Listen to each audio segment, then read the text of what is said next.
Hello, I'm Charles Evans and welcome to my studio here in Northumberland. Today, a quick little painting, and I'm actually working from one of my old greetings cards which I painted quite a few years ago. So I'll do a drawing first, we'll get rid of that. And all I've got a bit of distance there. The base of the river. I'm pressing on a little bit harder with my pencil so that you can actually see the outline drawing. Ordinarily, I wouldn't press on this hard. In fact, quite often I wouldn't even do a drawing. There's a bit coming forward there. And this will be a rough approximation to the actual greetings card. And a little bit going out here. A bit more bank there. Take that across.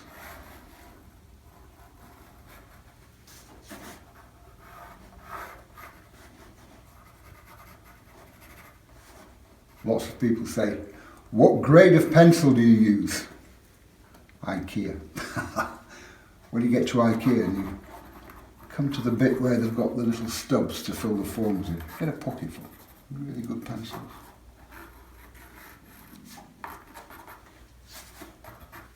Now here's a load of trees in the distance.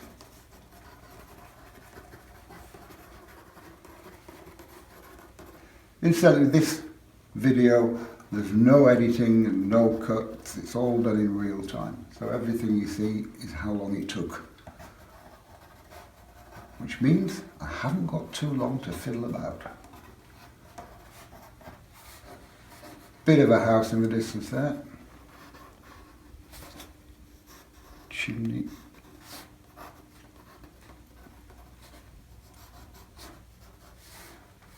And the roof. Just hiding behind those trees.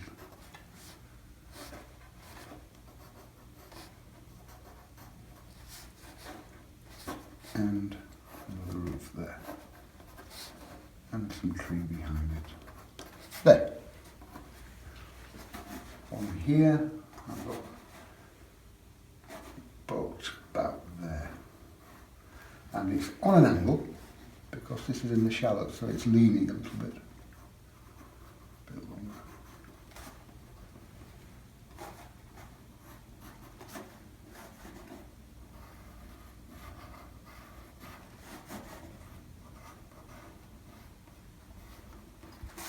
And there's a little chap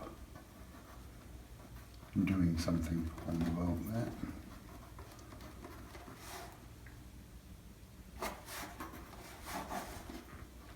I'll make him a little bit bigger actually. Yeah, that's better. I'm going to miss those two boats out just for the sake of time. And that's it, more or less. Trees there. All these rocks and stuff, I'll just put those in paint. You don't need to draw every little bit. And as I say that, I start fiddling about a bit more.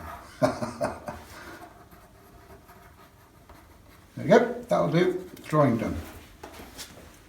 So, on with the paint. As you see, I've got the outline drawing in. Now, I finish with the card, really. I'm not going to look at colours. And this is the thing about painting from photographs. I mean, that's not a photograph, that's an actual painting that I've done the drawing from. But if you're painting from photographs that you've taken, too many people kind of like stick to the photograph and you look at it all the way through. You end up trying to make a photograph from your painting. So just look at the photograph to get the main bits in the right places, then put it away. Put your own colours on. As the experts always tell you, keep your palette clean. There you go. And before any paint, I'm going to slap on a load of water. I'm using my big brush, which I should have probably washed out first. That'll be fine. All the way down and through the trees. Into there. Like so. Now, just mop up along the bottom. And first of all, a little bit of yellow ochre. Plenty of water into this. Put that down there. Now on the top of that, a little bit of light red. A bit more of that. Yes, right. And let the colours run together a little bit. Again, mopping up. Keep control of the water. Now, ultramarine blue. When I say ultramarine blue, it's French ultramarine blue. Ultramarine blue and a touch of light red. Plenty of water into it. Stick this on from the top. Coming into the other colours. Don't stop when one colour reaches the other. Otherwise you end up with a hard edge. All the way down. Wash out, squeeze out and mop it up again. Now I want a few darker clouds. So again, ultramarine blue and light red, but a little bit less water into it this time and a little bit more light red. There. There.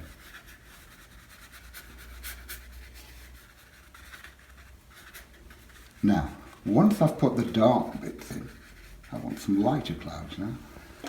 Don't fiddle about with the kitchen rolls. Wash my brush out, squeeze it out, and just suck some paint out there. A bit more down here. All I'm doing is sucking paint out the paper. If you use a kitchen roll for that, the kitchen rolls you dab on will suck all the paint out of the paper, leaving you with a big hard white blob with a sharp edge. Doing it this way, you've still got a little bit of the underlying colour in there, far more natural. Mop up. That's more or less my sky done, really. And remember, when you're working with watercolours, as this is, it's going to dry nearly 50% lighter than when you put it on. So allow for that. And as I'm carrying on painting here, you'll see that sky soften and lighten slightly. Whilst it's all still wet, this business about bleeding in when one colour bleeds into the other because it's still too wet. Normally your enemy, for something like distance here, make use of it. And as I put the colour in, it will soften up on top slightly, giving me that distant hazy effect. So now I'm changing to my number 8 round brush. Again, ultramarine blue and light red. Plenty of water into it. And just pop that in there, like so. And you can see what I mean. It's starting to soften on the top there. It's not bleeding up too much. It's just softening, helping me with a distant hazy effect. All the way across. Incidentally, I only use 4 brushes. You've just seen me put the sky on with a 1.5 inch flat wash brush. Now I'm using my number 8 round brush. I also use a 3/4 inch flat brush and a number 8 rigger, a number 3 rigger. And all of the brushes, strictly speaking, are students' quality brushes. Cotman, because everything I use is Winsor & Newton. To me, that is the best quality art materials in the world.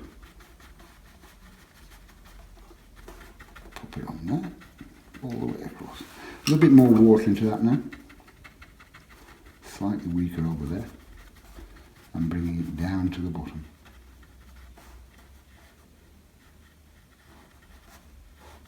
Like that. Not like that, just like that. And let all that dry slightly. In the meantime, whilst it's drying, I don't need to stop painting, and don't use your hair dryers. All it means is while that bit's drying, move somewhere else and I'll paint over here. Now I'm mixing Hooker's Green. Hooker's Green has got such a bad reputation because it's a bit of an unnatural colour by itself. As a mixer, however, it's a fabulous colour. Mix it with every other colour that you've got. I use 8 colours in total. So if I take the Hooker's Green out of the equation of the 8, mix the other 7 in one at a time, I've got 7 different lovely greens. Mix a third colour into some of my mixers, I've got about 5 secondary greens. So I've got 12 greens from one tube. You never end up with a mud. It's always a nice clean green. And that's why it was made for Mr. Hooker, who was one of the early Victorian botanists. So, Hooker's Green and Burnt Sienna, with my round brush again, just tapping on there. These trees are obviously a lot closer. As I said, that lot's still wet. But if I don't put too much colour on there, it doesn't drip, doesn't seep up too much. Like that. And now this always sounds odd. Blue next. Bit of ultramarine blue. Always the same blue as your sky. Don't change your blues throughout the picture. Not for anything natural anyway. Always sounds odd putting blue into trees, but all it does is give a little bit more depth to that green. There. And a little bit up there. And now I can leave that. Just let it soften. Instantly, look how much lighter my sky is drawing. Now to my flat brush, 3/4 inch flat. Starting off with a little bit of yellow ochre, plenty of water into it. Put that underneath there. And a little bit of that there as well. Let that green come down into there a little bit. Now, Hooker's Green and yellow ochre. Bit of that. And a lot of yellow ochre into there.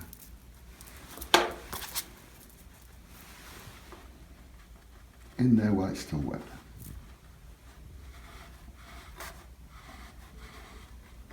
And let it seep up. Can you see it running up? Lovely effect. Underneath that one, I'll have a little bit of raw umber. Now, raw umber is the only brown I carry. Put a touch of blue into that, and you've got a nice sepia.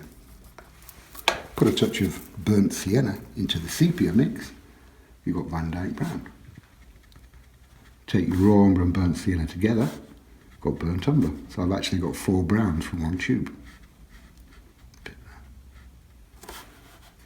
And again, I'll just leave that. Now to these trees.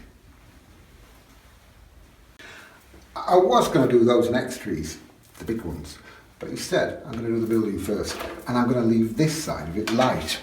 So now I need a little bit of ultramarine blue with a tiny touch of light red into it, and pop that in there.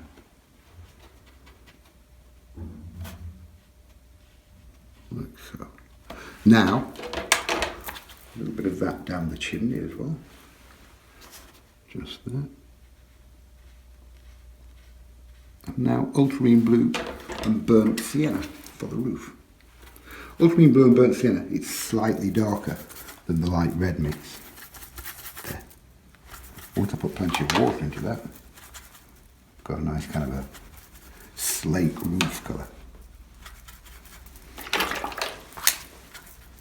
And just block that in there.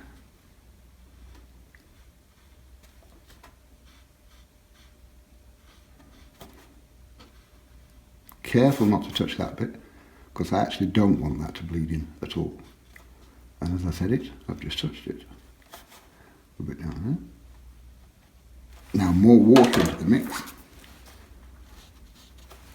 Not quite that much water. And fill that bit in. This is a house in the distance. I don't want to make too much detail out of it.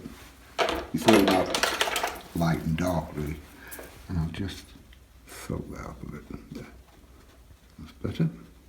For the windows, again the ultramarine blue and burnt sienna mix. Slightly darker this time, and a little bit less water into it as well.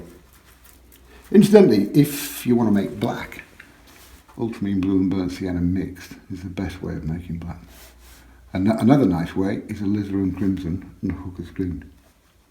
But they're not flat and dead like a manufactured black. So a little bit more water in there. We'll have some shadow there. And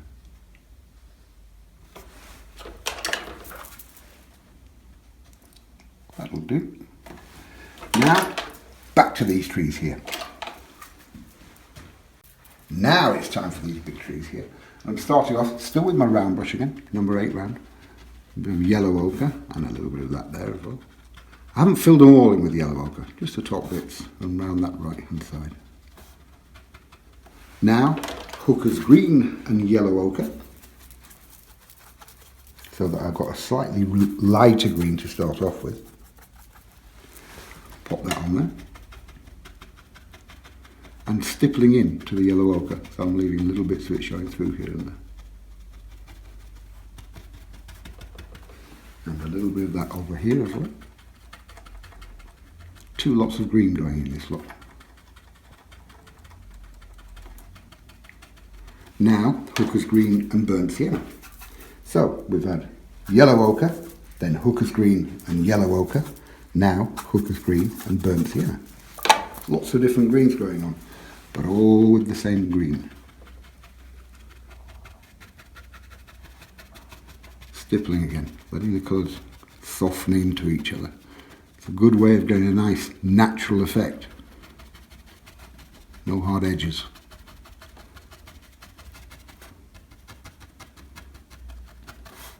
A little bit up there.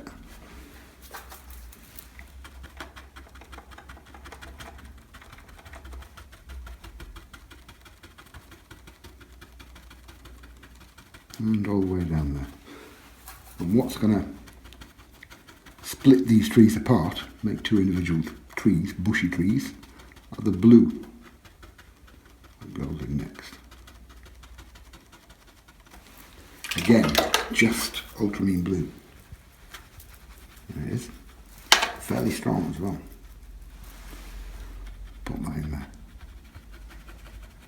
And that splits the bushes apart.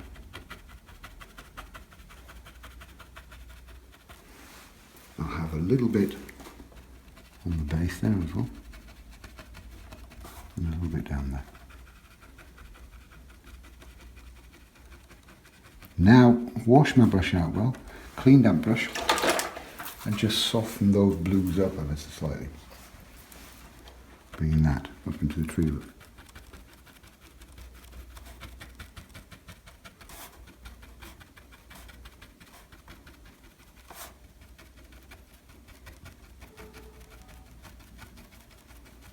All I'm doing is stippling on. I've got a little bit of tree behind there as well. Whilst I'm in with that, I'll just pop Hooker's green and burnt sienna there. Carefully up to the roof, which is still a little bit wet. And a bit of blue into that as well.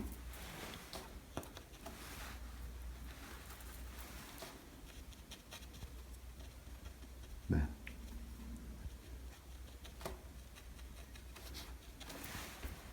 And let that dry for a second.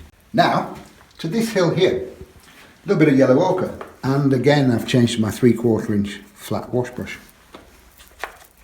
Bit of yellow ochre, plenty of water into that, and just block that on there like so. Bring that down a little bit.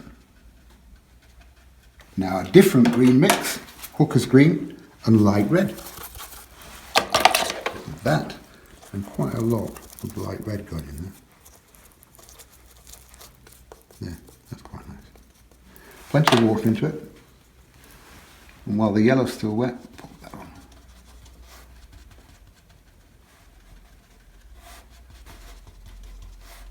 Now that's a different little hillock to that one.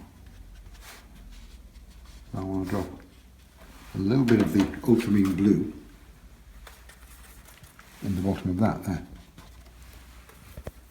which will split the two little mounds once I've painted that one in. Bit of blue coming up, and also make your brush stroke count. Look, I'm coming up diagonally. Shape the land a little bit.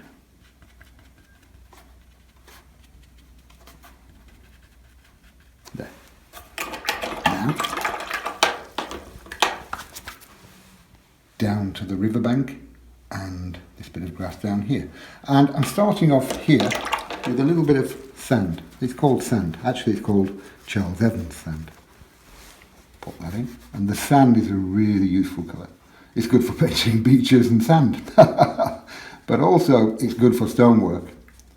Put that on, mix it about a little bit with other colours. You've got lovely stone, all kinds of different stone. It's also good as a layering colour. put that down, put your other colours on top of it here and there, and leave that showing through. It's a really nice layering colour. Flesh tone is really quite difficult to mix in watercolours, but actually with this stuff it's not. A little bit of sand, a little bit of light red, and you've got a really nice flesh tone. Also as a lightener, put it into any other colour you've got, it'll lighten it. A bit of yellow ochre there, all the way across. Now come down a little bit, again shape the land with that. And hooker's green and yellow ochre. Bit of hooker's green and a lot of yellow ochre. People say, don't you ever wash that palette out? Yeah, 1974 I think it was. Got some good earthy colours in that lot. Hooker's green and yellow ochre, pop that in. I'm not coming down to the base yet, got a bit of brown to go in there.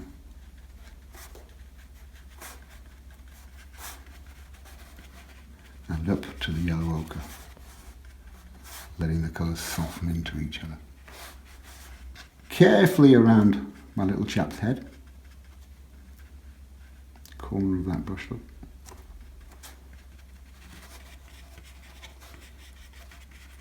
And now a little bit of raw umber with a tiny touch of blue into it. Raw umber, and a bit of blue. There, just darkens it slightly, you see. Plenty of water into it. I'm going to pop that in there. Sharp of the brush. Nice sharp brush, that one. These Cotman brushes, I really abuse my brushes, always have. And bearing in mind, sometimes I'm painting 30 pictures a week. And I knock these around, I split them for different effects, and they always go back to shape. Fabulous brushes. As I say, these are quite a cheap brush. Or should I say, inexpensive. The only thing I don't make any cutbacks on are with the quality of paint. Always use artist quality watercolour, because students' quality just fades that much quicker. And Winsor & Newton artist quality watercolours, they are really just the best in the world. In my humble opinion. A bit there, carefully around my bloke again.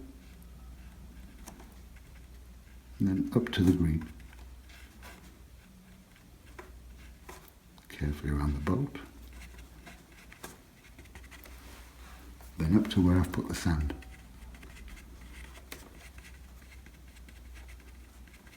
But once I get to the sand, don't leave too much of a sharp edge. So what I'm going to do now is just put a few dabs of that onto there as well. A little bit of rocky stuff, rough stuff.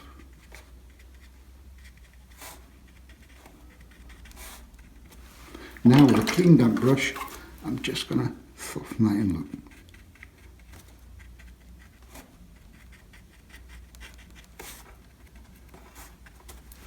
Finally over there, I think a little bit of blue. Ultramarine blue again. And just a few bits and bobs here and there.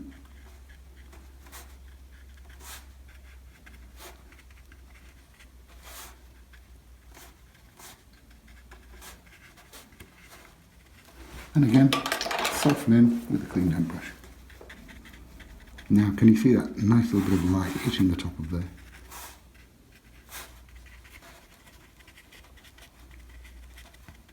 There. Now, what I'm going to do is paint the boat, get that out of the way before we actually start with the water. And as I keep saying, never change your blues throughout a picture. Not for anything natural. I'm going to have my boat in cobalt blue. Again, with my round brush. And we'll have a strip there. And a strip down there. Just left that little bit of white on the top, look. And then I shall have light red on the bottom. I think that's called anti-fouling or something like that. Bit there. And a bit down there. and then black. Ultramarine blue and burnt sienna mixed will give me a nice black. More or less equal quantities. There's my blue, there's my burnt sienna, and there's my black. And we'll have that at the very bottom. Shape it.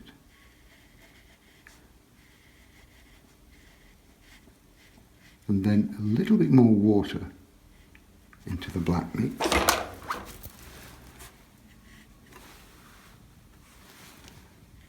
For that side there. Slightly lighter on that side.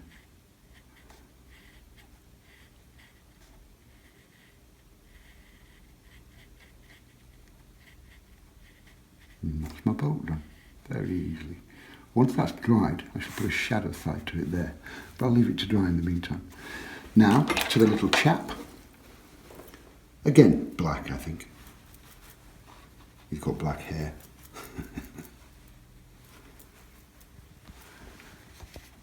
Notice I'm doing all of this with my round brush. Bit there. And red, for which I shall use the alizarin crimson. Nice to have a splash of red in a painting.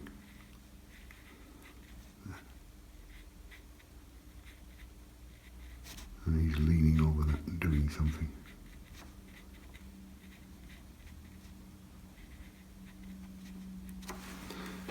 Back to black. Ha! That's a song! Back to black. Ultramarine blue and burnt sienna. And we can just see a couple of legs sticking out there.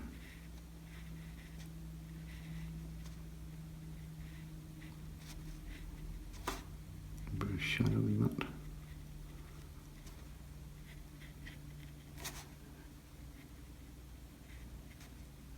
Don't know what he's doing, but something boatish. Pushing it. I'll leave that for a second. I'll go back to that. Actually, can I? I'll give it another minute or two, then I'll go back to that and shadow that side. Now I'm going to switch to the water. Whilst that's drying, I'll switch to the water, and I'm going to do a pre-wet on this. There's going to be kind of like 2 stages to the water, and then the rocks at the end, 3 stages. So pre-wetting all the way back there. I'm just being careful around the boat. The reason why I'm doing the water first is, you can imagine, if I painted this bank and all this sand coming down to it, I've then got to paint the water in very carefully up to there so I don't disturb that. Whereas if I paint the water on now, it doesn't matter how much mess I make over here, I'm going to cover it up with the bank. So carry on with the pre-wet. Up to there.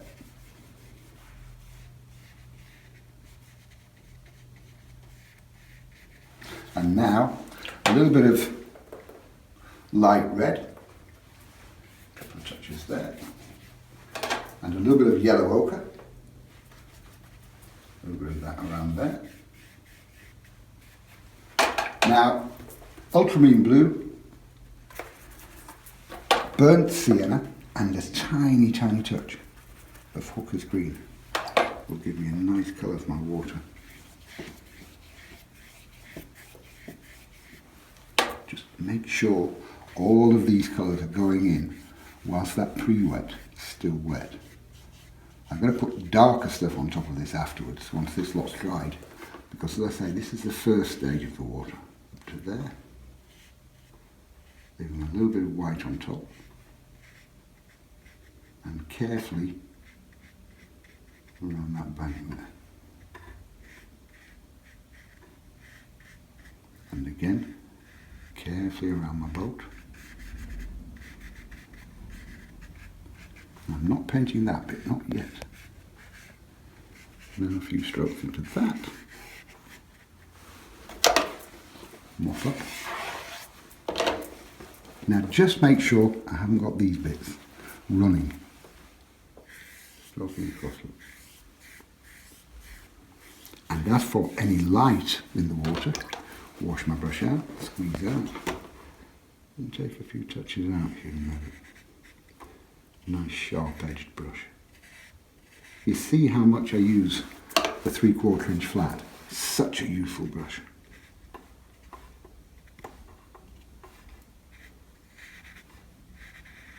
In fact, the only small brush I've got is my number 3 rigger, which I may use in this picture. Might not yet, we'll see.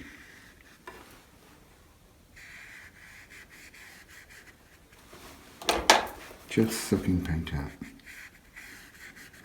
And now I shall leave that, let it all dry before final stages in the water. There. Now back to this boat that it's dried, ultramarine blue with a heck of a lot of water into it and just glaze across there, so I've got a slightly darker side in general to the boat. Now I've got a light side and a dark side. Even though it's not that much darker, there is a difference. Whilst I'm in that area again, back to my flat brush and back to that sand mix. Bit of that. Charles Evans sand. There. Bring that across into the water. A little bit stronger. Cross into there.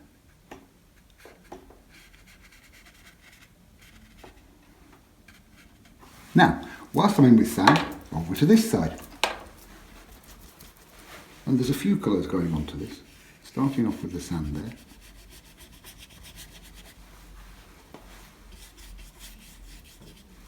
I'll have a little bit there as well.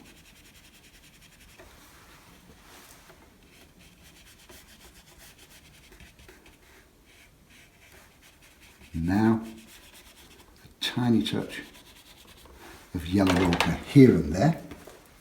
Bit of yellow ochre, plenty of water into it. And this is what I'm talking about, using the sand as a layering colour. Put this on top, leave the sand showing through here and there. Now a little bit of raw umber just by itself. I haven't put blue into it this time. A few touches of that. So I'm just getting variations and different colours going on the bank. Now, there's more to go on there yet. Back to raw umber with blue into it. Raw umber, touch of blue. Bit too much, that's better. And plenty of water. And that's going to go there.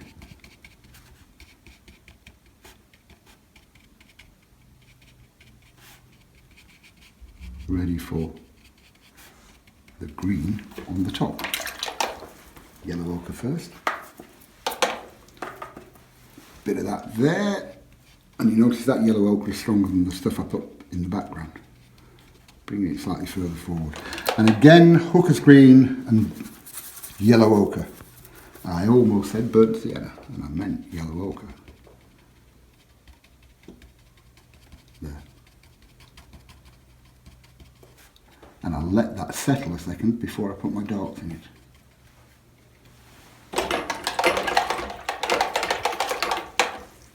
Now it's time for the scary bit.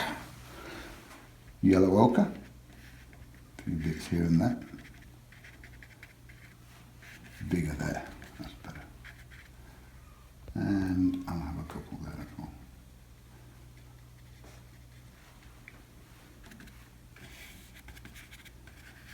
Now, raw umber with a touch of blue into it. Raw umber and blue. Nice and strong. Don't want too much water in the mixes. Bit there. Different shapes, different sizes. Obviously getting a little bit smaller as we go further away. And look a bit down there. Now, black, ultramarine blue and burnt sienna.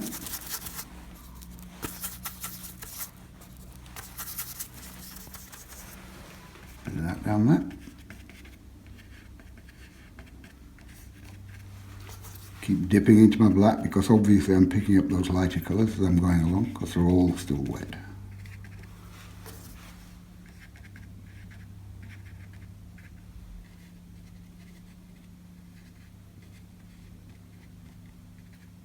and I'm just dabbing there. Actually a little bit more of that there. Now to this here card, any old card will do.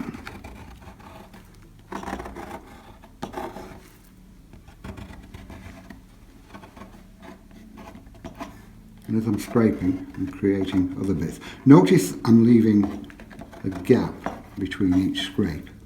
That way, the wet paint gathers in the gap and gives me the shadows in between the rocks.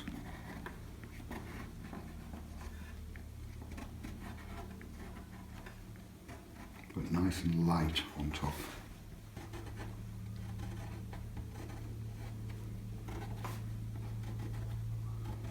Now, as that comes down to the water, all this paint here is still wet.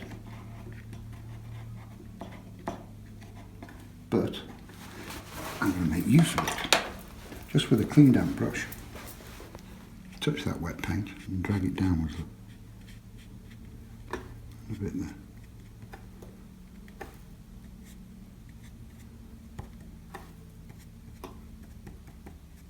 And that's the next stage of the water. One more stage in the water to go. Darken that. Now, start to move this around. All with that wet paint from the rocks.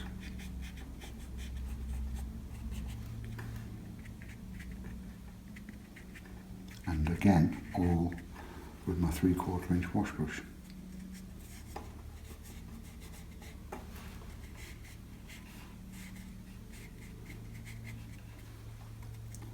Tapping on, moving it around, giving that water a little bit of movement.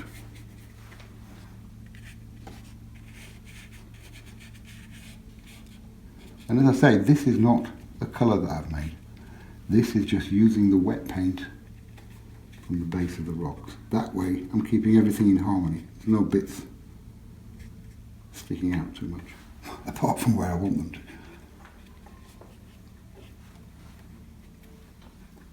A few bits here.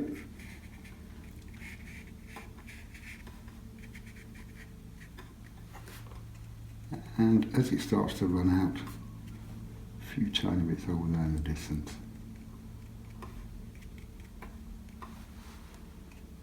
That is more or less my water finished. Now to make the water really stand out is to have the dark edges at the edge, dark edges at the edge, dark edges at the side of the water where the banks come down to it. What I'm going to do now is mix my shadow colour, and again based on the blue of the sky. Ultramarine blue, alizarin crimson, so I've made a bit of a naff purple there, and now tone it back with burnt sienna. And what I'm looking for is like a dark aubergine colour. There you go. A bit more red, that's better. It's a dark shadow, but it is warm because of the red. I'm starting off with it not too strong. A little bit of that over here. And in there. That will cut that bank further back from this with the dark in between. Now clean that brush and just soften that colour in a little bit there. And that drops that behind there. A little bit of the dark underneath where this comes down to the water. Now some of that in here as well. Tap it on, sharpen at the bottom edge. Actually, I'm going to move that a little bit so it comes around that boat. That's better.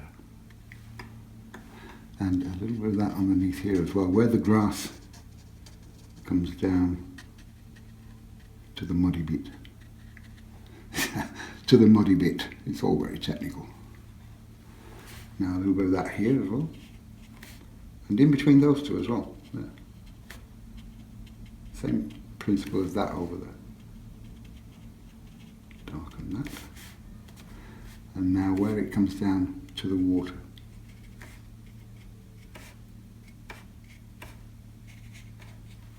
and a little bit underneath there. Again, where it comes to the water here. I'm going to soften some of these in a minute, but get all the paint on first. Edge it there. Now, clean damp brush, soften that down.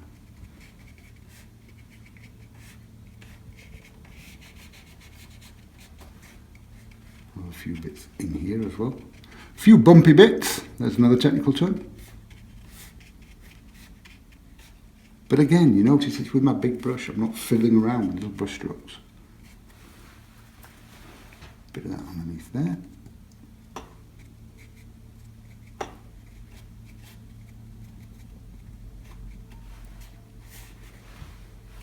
And I'm going to soften that in a little bit there. I'm just looking around the picture now, see what needs altering, if anything. Watercolours has got this reputation of being the most difficult medium, because if you make a mistake, you can't put it right. It's a nonsense. Wash it out, do it again, move paint around, soften paint, you can always change it. Now back to the boat area, still with that same mix.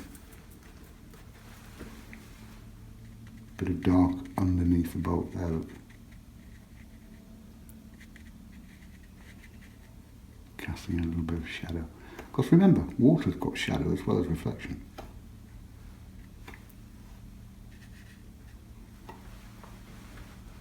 A couple of bits in here.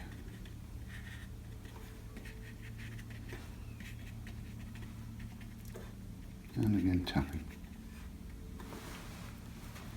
You know, I think that's more or less done. All that remains now is to take the tape off. And there we go, finished painting with the tape off. Once you get the tape off, it looks like a finished painting. But I've used very few brushes on there. In actual fact, I didn't use my rigger brush. I just used 3 brushes, 1.5 inch flat, 3/4 inch flat, and a number 8 round. As I said, Cotman brushes, fabulous brushes. You can give them all the abuse and they will still go back to shape. Mine are years old. I mean, look at the state of my number 8 round. It's bashed about and messed about, but it stands the abuse. Winsor & Newton Cotman brushes, Winsor & Newton artist quality paint, and the paper is only £140 weight. Winsor & Newton artist watercolour paper, £140 weight. It won't wobble and mess you about. Hope you've enjoyed this one. See you soon.